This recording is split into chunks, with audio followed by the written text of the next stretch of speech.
Good morning and welcome to the Lakeside Viking News. I'm Sully Varnado. And I'm Lucas Ueda. Let's jump right into these brief LHS announcements.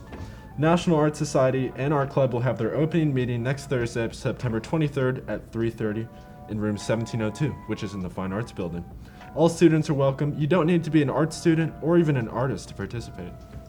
The wrestling team will be having an interest meeting on Monday, September 20th after school at 325 in the loft, the wrestling room above the gym. Any students interested in wrestling should find Coach Moore in the 1200 hallway. He floats from room to room, but all of his classes are on the 1200 hallway. If any students or staff have any questions about wrestling, feel free to email Coach Moore at this email address. The Lakeside Photography Club will hold its first meeting on Tuesday, September 21st from 3:30 until 4. The meeting will be in Miss Slappy's room, 1704 in the Fine Arts Building. Anyone who is interested in photography is welcome. There will be a swim and dive informational meeting Tuesday, September 21st in the pool area at 325. This meeting is for all 9th graders or new swimmers. This meeting should only last about 15 minutes. Lakeside Chess Club meets on Wednesdays from 3:15 until 4:30 in room 2407. Come make your move. Yearbooks are on sale right now for $60, but the prices will increase on Friday, September 17th. Purchase your yearbook by going to this address. Governor's Honors Program applications are now available for current sophomores and juniors. Contact Ms. Donovan for the application. Due to the upcoming fall break, the school-level application deadline is October 6, 2021. That's it for today's brief LHS announcements. Now to Noah with current events. Good morning, Lakeside, and welcome to Current Events. I'm your host, Noah, and let's get right into your week's news. On Wednesday, the FDA declined to take a stance on whether to back booster shots of Pfizer's COVID-19 vaccine, saying U.S. regulators haven't verified all the available data.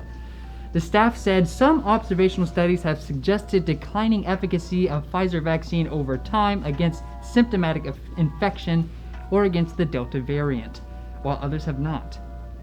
The FDA states overall data indicates that currently U.S. licensed/authorized COVID-19 vaccines still afford protection against severe COVID-19 disease and death in the United States. In separate documents also released Wednesday, Pfizer argued that a third dose of the COVID vaccine 6 months after a second shot restores protection from infection back up to 95%. The FDA staff appeared to take a skeptical tone on the data as observational studies do not adhere to the same standards of a formal clinical trial. And in our second and strangest news case yet, as of Tuesday, at least 18 of the 20 gorillas at Atlanta's zoo have now tested positive for COVID-19, an outbreak that began just days before the zoo had hoped to obtain a veterinary vaccine for the primates. Zoo Atlanta had announced the first positive tests among the western lowland gorillas on Friday after employees noticed the gorillas had been coughing. A veterinary lab at the University of Georgia returned a positive test for the respiratory illness. Zoo Atlanta says the National Veterinary Service Laboratories in Ames, Iowa confirms that at least 4 of the samples from the gorillas so far have tested positive for the Delta variant of the virus. Officials say there's no evidence that the gorillas can pass the virus back to humans, and visitors are too far away to be infected by the animals. In our last bit of news for the day, California Governor Gavin Newsom will hold on to his seat after a historic partisan-driven recall effort. Democrats turned out in droves for yesterday's election, swatting down the possibility of Newsom being ousted in favor of his most prominent challenger, talk show host Larry Elder. The recall push started after conservatives in the state expressed anger last year over Newsom's strict approach to the COVID-19 pandemic. However, the results of the recall reveal an electorate largely in favor of Newsom's policies. The race also raised an issue of election reform. Overall, Newsom's ouster wasn't very likely in a deep blue state like California, and yet unusual state election laws allowed for the contest to go on.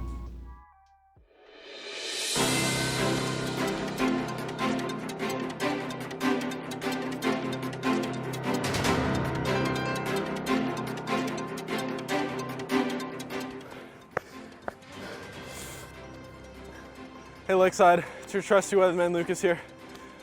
Give me a second. It's your trusty weatherman Lucas here. You know, I'm just out here getting ready for my tennis match later on today. Just thought I'd go out and do some cardio. It's kicking my butt, not gonna lie. Hold on, I need to catch my breath. Over the weekend, we're looking at highs in the low 80s and lows in the high 60s.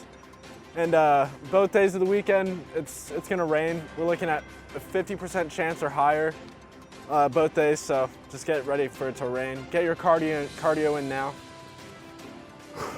Can never be too ready.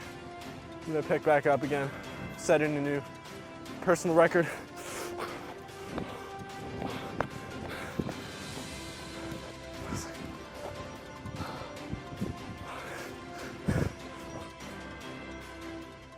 That's it for today's Lakeside Viking News.